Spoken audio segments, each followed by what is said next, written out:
s'agit de développer les logiciels qui sont embarqués dans les calculateurs des véhicules. L'enjeu de ce domaine est de piloter les actionneurs du système afin de répondre à la demande du conducteur en termes d'accélération, tout en limitant les émissions polluantes et la consommation.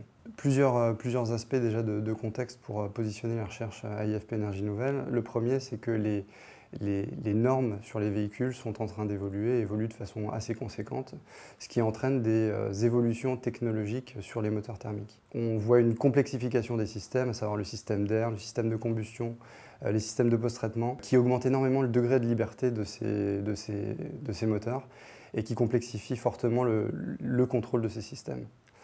Dans un deuxième temps, on voit une évolution également de l'homologation, puisque demain ne seront plus tester les véhicules uniquement sur des cycles figés, mais plutôt dans des conditions d'utilisation réelles. L'objectif du contrôle moteur, c'est d'assurer un fonctionnement optimal des systèmes dans tous les cas d'utilisation. Donc évidemment, ça complexifie les stratégies à développer puisqu'elles doivent être performantes dans les phases transitoires du système et également de permettre une robustesse vis-à-vis des variations de conditions environnementales.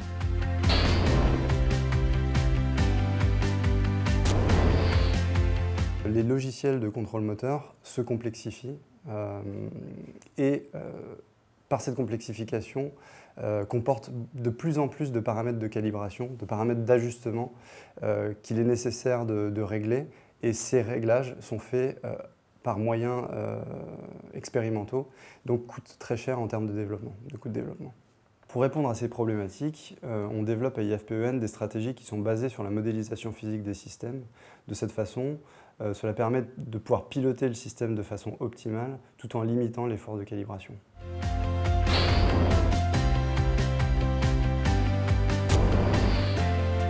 Alors sur l'avenir de l'automobile et plus précisément sur l'avenir des motorisations, il y a plusieurs réponses à apporter. Il va y avoir un mix de technologies. Évidemment, les carburants conventionnels vont continuer à perdurer puisqu'on sent une amélioration des moteurs essence et moteurs diesel dans les années futures. La présence également de carburants alternatifs qui va arriver. Évidemment, une électrification du parc de véhicules qui est à attendre, avec un taux d'hybridation plutôt faible au début, puis une augmentation. Donc ces trois réponses tendent encore à complexifier le contrôle qui va devenir encore plus central dans les développements futurs. En parallèle de ça, on a un nouveau contexte qui est l'exploitation d'informations liées à la connectivité, qui laisse entrevoir des leviers pour encore améliorer le rendement et les émissions polluantes des moteurs.